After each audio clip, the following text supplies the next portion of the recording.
Hello everyone. हम NCERT discuss कर रहे हैं इकोनॉमिक्स क्लास 9 और चैप्टर 3 और आज का टॉपिक है निर्धनता एक चुनौती। अगर आप यूपीएससी, स्टेट पीसीएस या अदर कोई कॉम्पिटिटिव एग्जाम की तैयारी कर रहे हैं तो उसके पॉइंट ऑफ व्यू से ये सेशन आपके लिए बहुत ही ज़्यादा इम्पोर्टेंट होने वाला है। तो चलिए स्टार्ट करते हैं। अवलोकन क्या है इसमें? इस अध्याय में स्वतंत्र भारत के सम्मुख सर्वाधिक कठिन चुनौती निर्धनता के विषय में चर्चा की गई है। उदाहरणों द्वारा इस बहुआयामी समस्या की चर्चा करने के पश्चात यह अध्याय सामाजिक वैज्ञानिकों द्वारा निर्धनता के विश्लेषण की भी चर्चा करता है।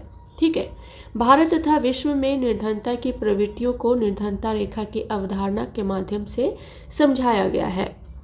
इसके साथ ही इस अध्याय में निर्धनता के कारणों एवं सरकार द्वारा किए गए निर्धनता निवारण के उपायों की भी चर्चा की गई है।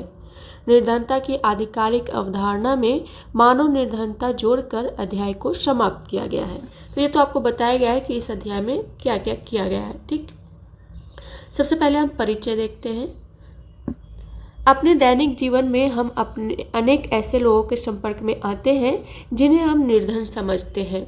ठीक, वे गांवों के भूमिहीन श्रमिक भी हो सकते हैं और शहरों की भीड़ भरी झुग्गियों में रहने वाले लोग भी। देश के समक्ष निर्धनता की समस्या का विश्लेषण करने के लिए नीति आयोग बहुआयामी निर्धनता सूचकांक का प्रयोग करता है। बहुआयामी निर्धनों का अनुपात 2005-06 में लगभग 55% से घटकर 2015-16 में 25% और 2019-20 में 15% रह गया है। यह आशा की जाती है कि बहुआयामी निर्धनता शीघ्र ही एकल संख्या में आ जाएगी। निर्धनता के दो विशिष्ट मामले क्या है, यहाँ आपको एक स्टोरी के माध्यम से बताया गया है। शहरी स्थिति, शहर में क्या है कि 33 वर्षीय रामशरण झारखंड में रांची के निकट गेहूं के आटे की एक मिल में दैनिक श्रमिक के रूप में काम करता है। जब कभी उसे रोजगार मिलता है तो वह एक महीने में लगभग 3500 रुपये कमा लेता है। यह रोजगार उसे हमेशा नहीं मिलता है। यह राशि 6 सदस्यों के परिवार को चलाने के लिए पर्याप्त नहीं है, जिसमें उसकी पत्नी 6 माह से 12 वर्ष तक की आयु के 4 बच्चे भी हैं उनके पास। ठीक है, शामिल है। उसे रामगढ़ के समीप गांव में रहने के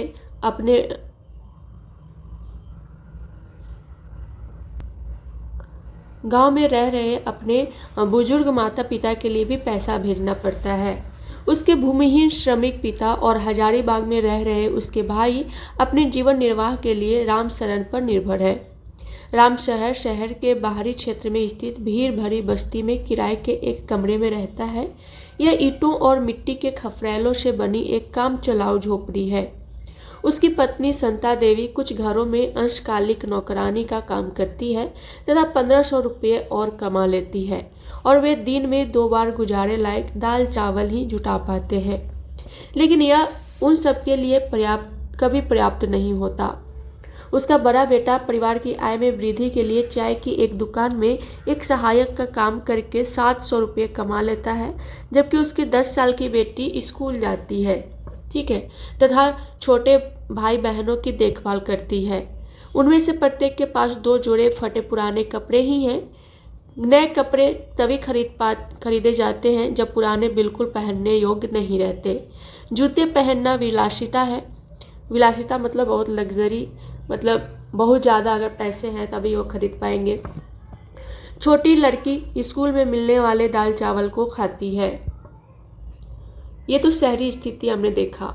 अब हम ग्रामीण स्थिति देखते हैं। लखा सिंह उत्तर प्रदेश में मेरठ के पास एक गांव का रहने वाला है।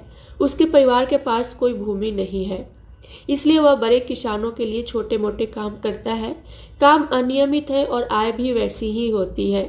अधिकांशतः उसे पूरे दिन की मेहनत के बदले 200 रुपये ही मिलते हैं, लेकिन प्रायः खेतों में पूरे दिन मेहनत करने के बाद उसे वस्तु के रूप में कुछ किलोग्राम गेहूं, दाल या थोड़ी सी सब्जी भी मिल पाती है।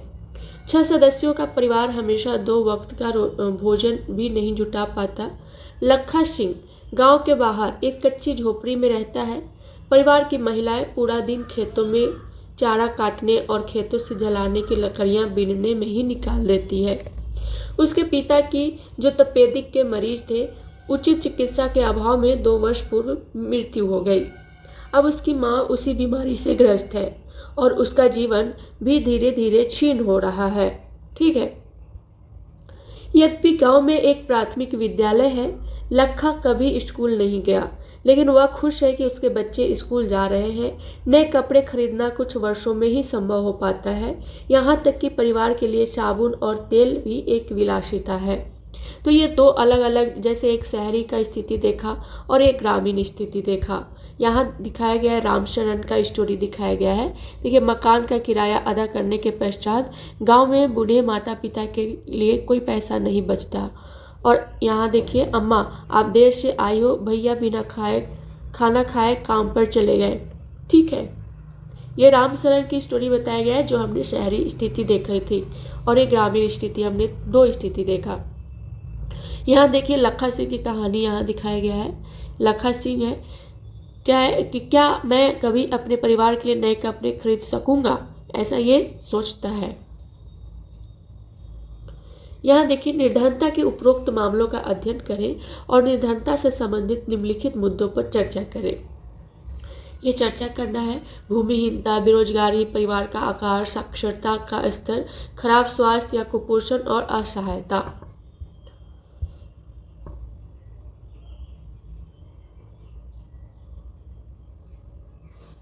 पिछले पृष्ठ पर दिए गए 2 विशिष्ट उदाहरण निर्धनता के अनेक आयामों को दर्शाते हैं।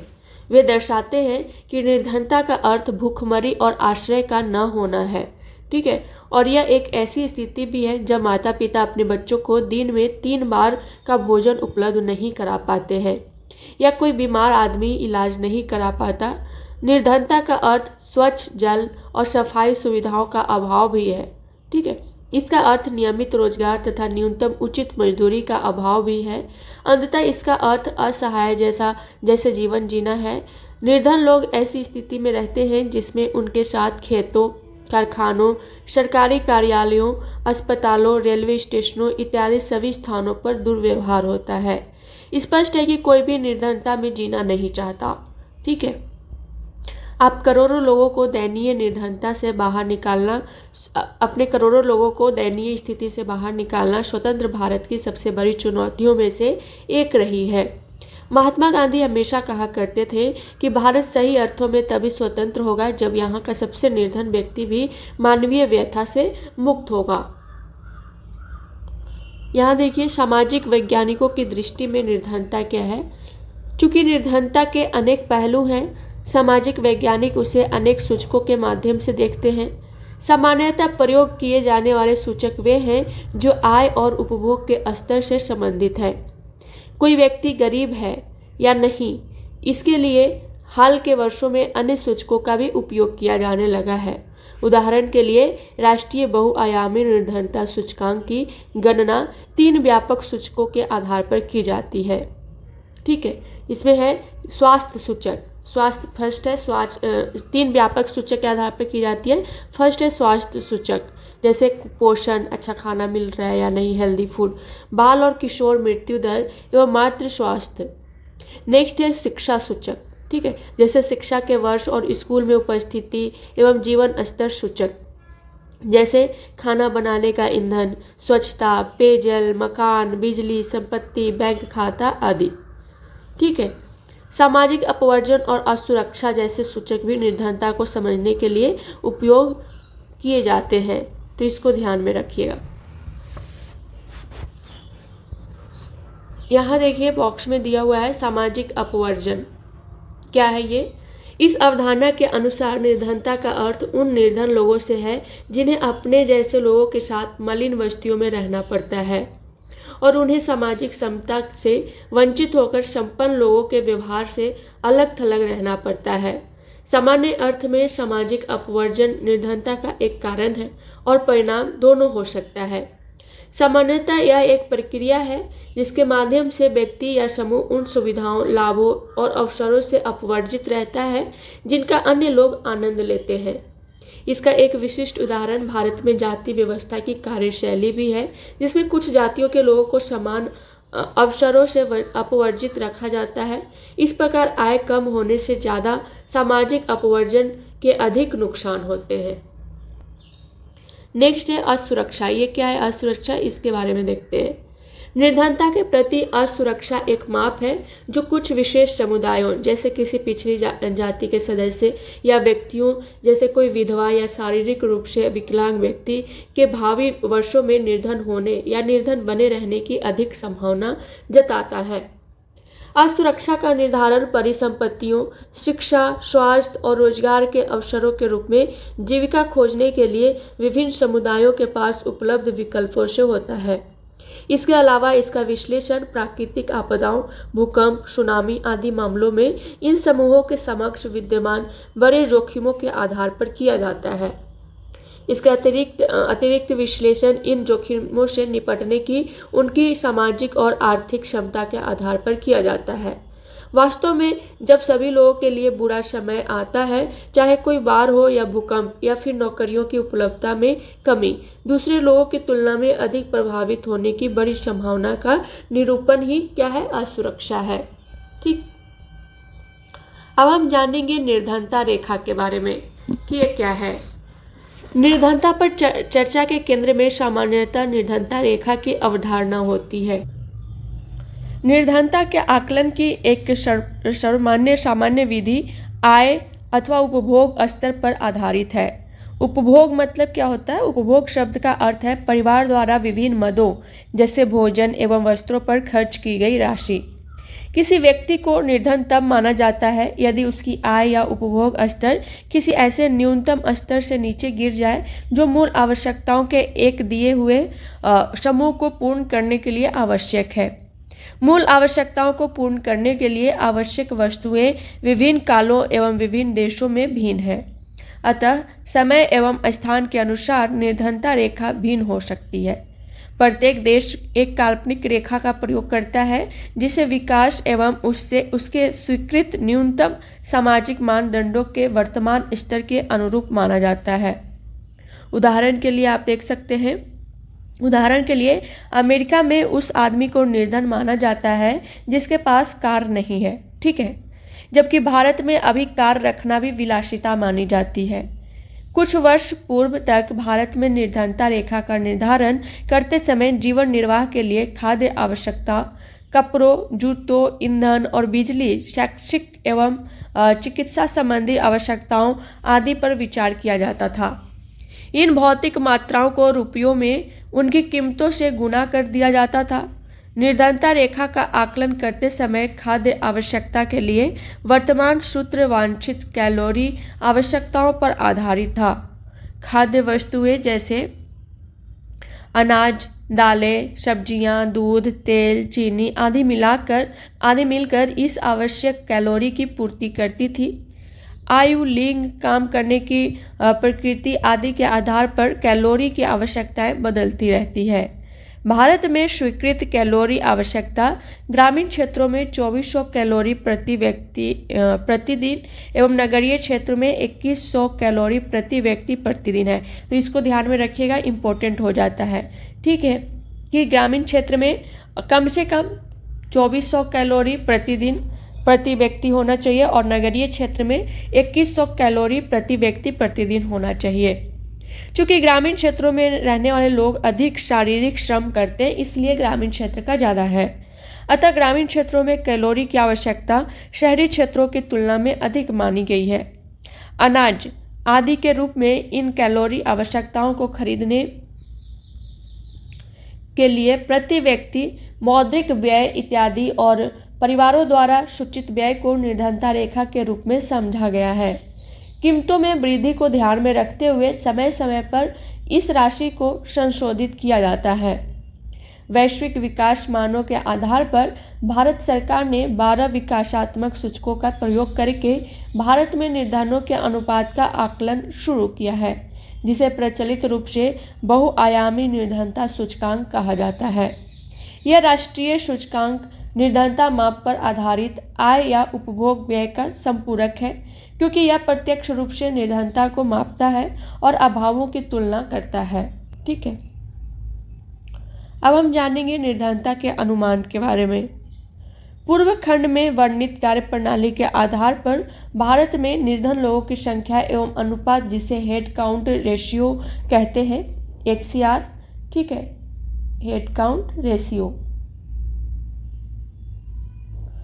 का आकलन होता है।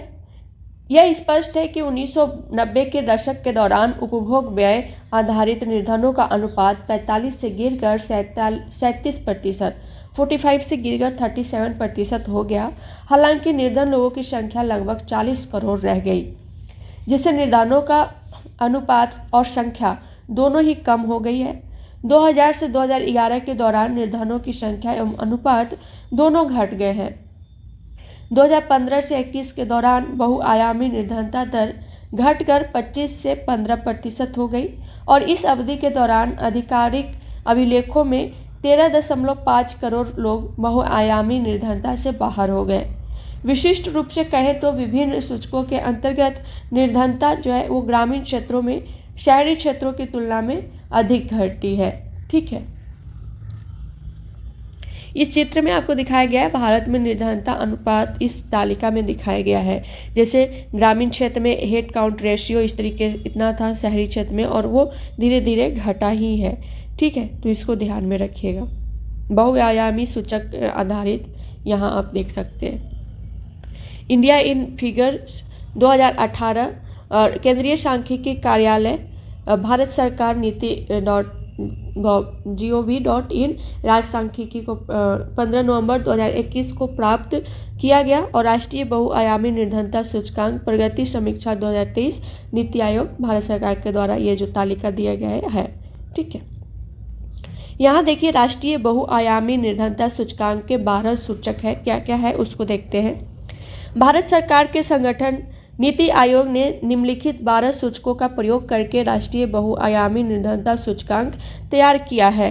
यदि कोई व्यक्ति इन सूचकों से वंचित है तो उसे बहुआयामी निर्धन के रूप में माना जाएगा। क्या है? फर्स्ट है कि पोषण। ठीक है, 0 से 59 माह के बीच का कोई बच्चा या 15 से 49 15 से 49 वर्ष की आयु की महिला या 15 से 15 से 54 वर्ष के बीच का कोई पुरुष कुपोषित पाया जाता है तो उस घर को वंचित माना जाएगा। नेक्स्ट है बाल किशोर मृत्यु दर। सर्वेक्षण से पूर्व 5 वर्ष की अवधि के दौरान यदि किसी बच्चे या 18 वर्ष से कम आयु के किशोर या किशोरी के घर में मृत्यु हो जाती है तो उस घर को वंचित माना जाएगा। नेक्स्ट है मातृ स्वास्थ्य। यदि किसी घर में सर्वेक्षण से पूर्व 5 वर्षों के दौरान जन्म देने वाली किसी महिला को हाल के प्रसव काल के दौरान प्रशिक्षित कुशल चिकित्सक द्वारा सहायता नहीं मिली है तो उस घर को वंचित माना जाएगा। नेक्स्ट है स्कूली शिक्षा के वर्ष।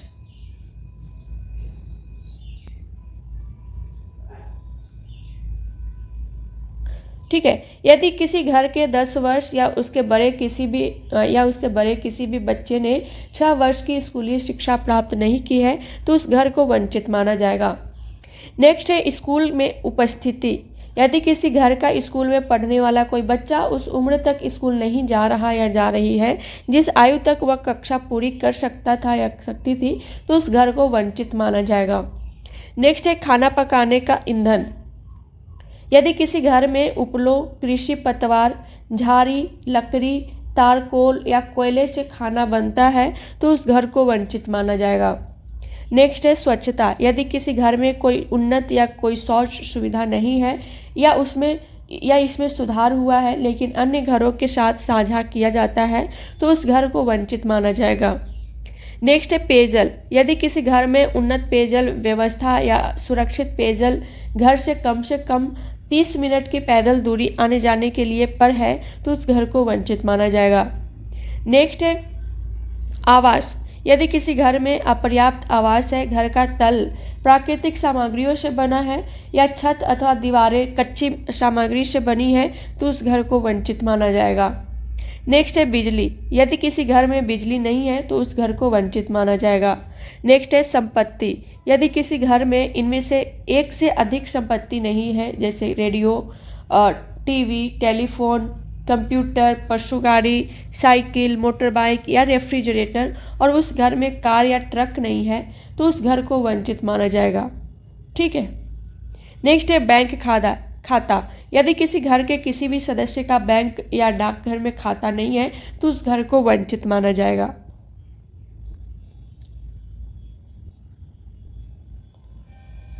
अब हम जानेंगे अंतर्राज्यीय असमानता के बारे में। भारत में निर्धनता का एक और पहलू या आयाम है। प्रत्येक राज्य में निर्धन लोगों का अनुपात एक समान नहीं है, सारे राज्य में अलग अलग है। ठीक है। यद्यपि 1970 के दशक के प्रारंभ से ही राज्य स्तरीय निर्धनता में अत्यधिक कमी आई है, निर्धनता कम करने में सफलता की दर विभिन्न राज्यों में अलग अलग रही है। यह ध्यान देना आवश्यक होगा कि 2019 से 21 के दौरान कर्नाटक, तमिलनाडु, दिल्ली, पंजाब, हिमाचल प्रदेश, आंध्र प्रदेश, हरियाणा एवं महाराष्ट्र में हेड काउंट रेशियो 10% से कम हुआ है, और इस बीच बिहार, उत्तर प्रदेश, मध्य प्रदेश एवं राजस्थान जैसे राज्यों ने भी उल्लेखनीय प्रगति की है। अध्ययनों से पता चलता है कि निर्धनता दूर करने के लिए राज्यों ने विभिन्न उपाय किए हैं। उदाहरण के लिए केरल ने मानव संसाधन विकास पर अत्यधिक ध्यान दिया है। पश्चिम बंगाल ने भूमि सुधार उपायों से निर्धनता कम करने में सहायता मिली है। ठीक है। आंध्र प्रदेश और तमिलनाडु में अनाज के सार्वजनिक वितरण से सुधार हुए हैं। अब हम जानेंगे असुरक्षित समूह के बारे में। निर्धनता रेखा से नीचे के लोगों का अनुपात भी भारत में सभी सामाजिक समूहों और आर्थिक वर्गों में एक समान नहीं है। जो सामाजिक समूह निर्धनता के प्रति सर्वाधिक असुरक्षित है वे अनुसूचित जाति और अनुसूचित जनजाति के परिवार हैं। इसी प्रकार आर्थिक समूहों में सर्वाधिक असुरक्षित समूह ग्रामीण कृषि श्रमिक परिवार और नगरीय अनियत मजदूर परिवार है। ठीक है।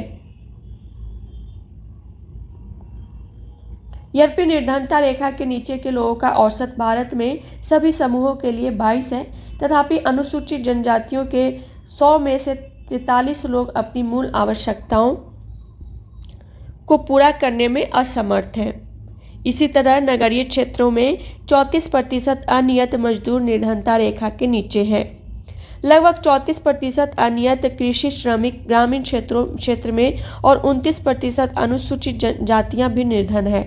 अनुसूचित जाति या अनुसूचित जनजाति के सामाजिक रूप से सुविधा वंचित सामाजिक समूहों का भूमिहीन अनियत दिहाड़ी श्रमिक होना उनकी दोहरी असुविधा की समस्या की गंभीरता को दर्शाता है। ठीक है, तो इसको ध्यान में रखिएगा। हाल के कुछ अध्ययनों ने दर्शाया है कि 1990 के दशक के दौरान अनुसूचित जनजाति परिवारों को छोड़कर अन्य सभी 3 समूहों अनुसूचित जाति, ग्रामीण कृषि श्रमिक और शहरी अनियमित मजदूर परिवार की निर्धनता में कमी आई है। इन सामाजिक समूहों के अतिरिक्त परिवारों में भी आय असमानता दृष्टिगत है। निर्धन परिवारों में सभी लोगों को कठिनाइयों का सामना करना पड़ता है, लेकिन कुछ लोग दूसरों से अधिक कठिनाइयों का सामना करते हैं। कुछ संदर्भों में महिलाओं, वृद्ध लोगों और बच्चियों को परिवार के उपलब्ध संसाधनों पर समान रूप से अधिकार नहीं मिल पाता है।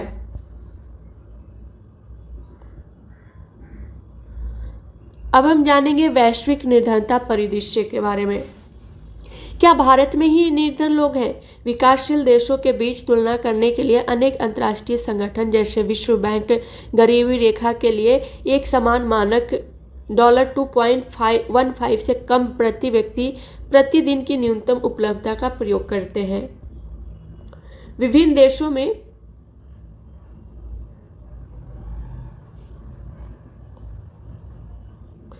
देशों में अत्यंत आर्थिक निर्धनता विश्व बैंक की परिभाषा के अनुसार प्रतिदिन $2.15 से कम पर जीवन निर्वाह करने वाले लोग का अनुपात 2010 के 16.27% से गिरकर 2019 में 9.05% हो गया। इसमें डॉलर का प्रयोग क्यों किया गया है? भारत में राष्ट्रीय मुद्रा के रूप में रुपए का प्रयोग किया जाता है और प्रत्येक देश की अपनी अपनी मुद्रा है। देशों के बीच आंकड़ों की तुलना के लिए अंतर्राष्ट्रीय एजेंसियों द्वारा अमेरिकी डॉलर का प्रयोग किया जाता है। यद्यपि वैश्विक निर्धनता में उल्लेखनीय गिरावट आई है, लेकिन इसमें बृहद क्षेत्रीय भिन्नताएं भी पाई जाती हैं। तीव्र आर्थिक प्रगति और मानव संसाधन विकास में बृहद निवेश के कारण चीन और दक्षिण पूर्व एशिया के देशों में निर्धनता में विशेष कमी आई है। ठीक है, चीन में निर्धनों का अनुपात वर्ष 2020 में 0.1% हो गया। विश्व बैंक की रिपोर्ट से दर्शाती है कि दक्षिण एशिया के देशों जैसे भारत, पाकिस्तान, श्रीलंका, नेपाल, बांग्लादेश, भूटान, अफगानिस्तान और मालदीव में निर्धनों की संख्या में गिरावट इतनी ही तीव्र रही है और 2017 में 13% से गिरकर 2021 में 11% हो गई है। निर्धनों के प्रतिशत में गिरावट के साथ ही निर्धनों की संख्या में भी अत्यधिक कमी आई है, जो 2017 में 233 मिलियन से घटकर 2021 में 207 मिलियन रह गई है। तो इसको ध्यान में रखना है। इसमें दिखाया गया आपको भारत में निर्धनता 2011-12 में सर्वाधिक असुरक्षित समूह। यहाँ अनुसूचित जनजाति को दिखाया गया है। यहाँ अनुसूचित जाति, औसत भारतीय निर्धनता अनुपात, अनियत कृषि श्रमिक ग्रामीण और अनियत गैर कृषि श्रमिक शहरी।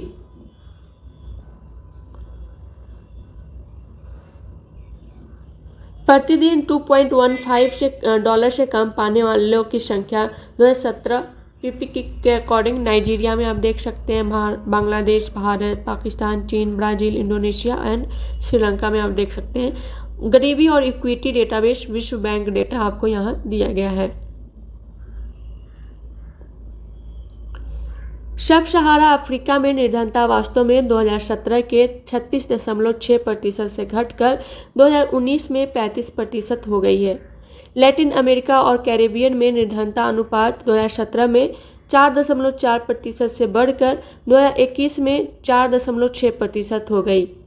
रूस जैसे पूर्व समाजवादी देशों में भी निर्धनता पुनः व्याप्त होकर 2000 में 3% हो गई, जहां पहले आधिकारिक रूप से कोई निर्धनता नहीं थी। निर्धनता एवं सतत विकास लक्ष्य, इसके बारे में देखते हैं। संयुक्त राष्ट्र संघ द्वारा निर्धारित नए सतत विकास लक्ष्यों में 2030 तक सभी प्रकार की निर्धनता को समाप्त करने का प्रस्ताव रखा गया। यह लोगों और विश्व की समृद्धि के लिए एक साझा खाका प्रदान करता है, जिससे भविष्य में निर्धनता समाप्त होगी।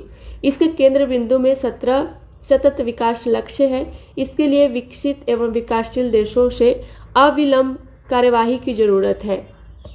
विकसित राष्ट्रों को विकासशील देशों की निर्धनता समाप्त करने, स्वास्थ्य एवं शिक्षा में सुधार करने, असमानता को समाप्त करने, जलवायु परिवर्तन का समाधान करने तथा सतत विकास को संवर्धित करने के प्रयास में सहायता करनी चाहिए।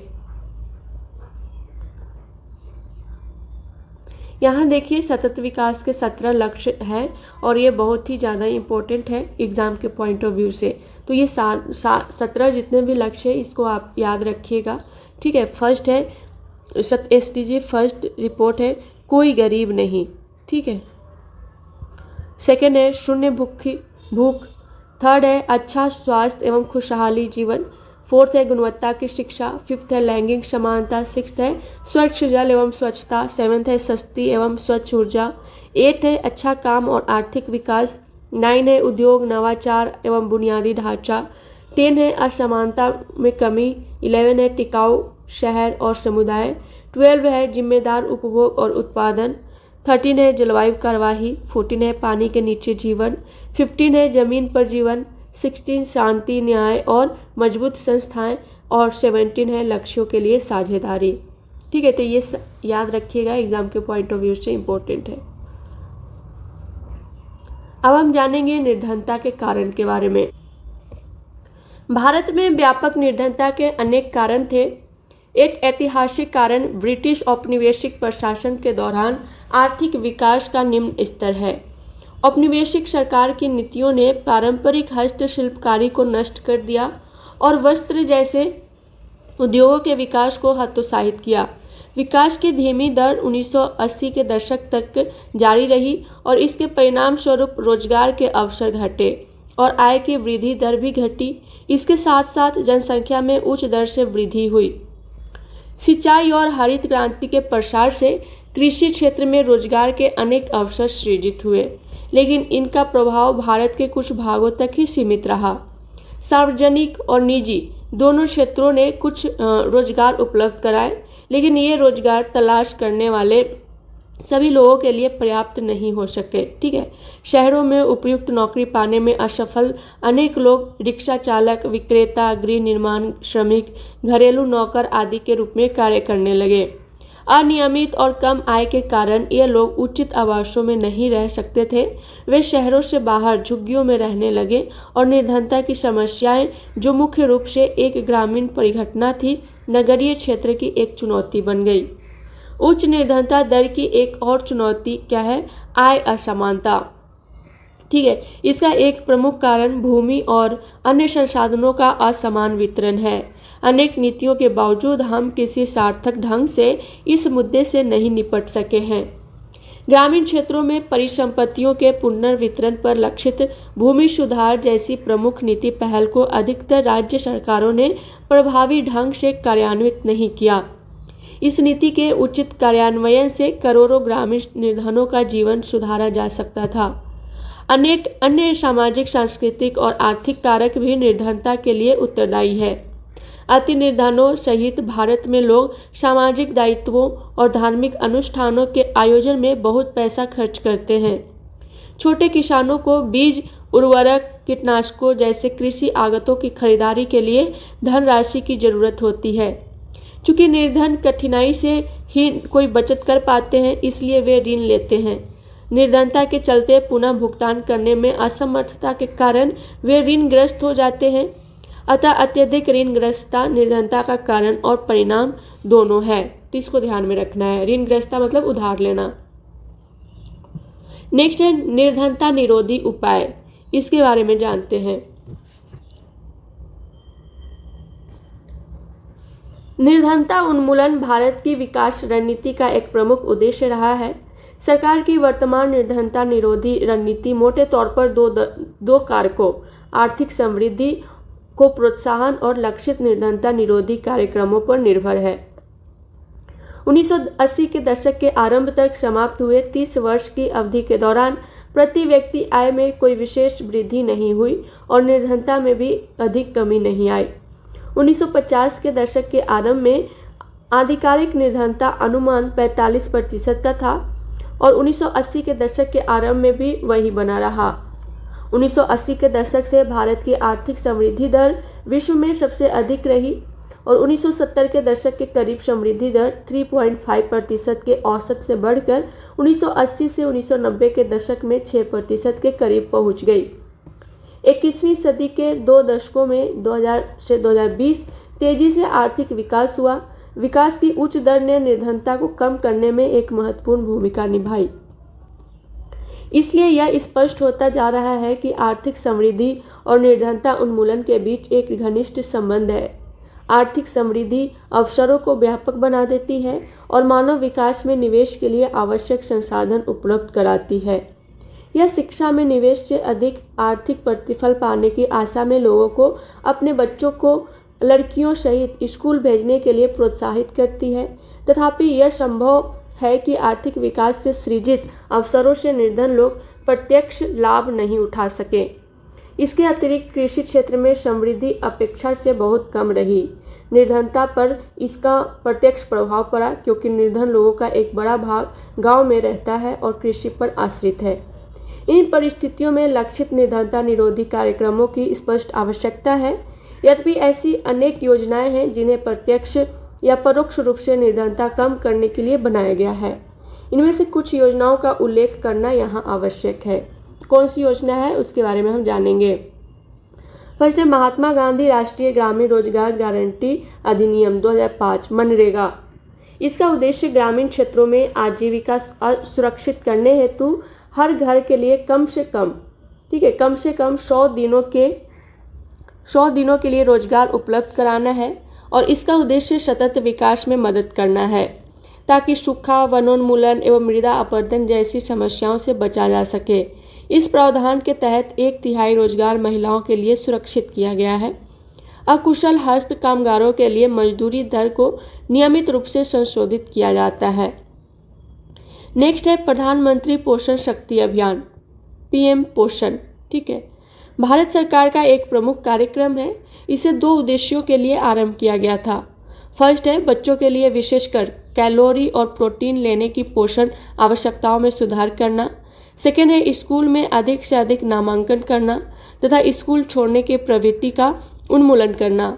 इस अभियान के अंतर्गत सम्मिलित हैं सरकारी स्कूल, सरकार द्वारा सहायता प्राप्त स्कूल एवं शिक्षा के अधिकार अधिनियम के अंतर्गत विशिष्ट प्रशिक्षण केंद्र में पढ़ने वाले 1 से 8वीं कक्षा के विद्यार्थी।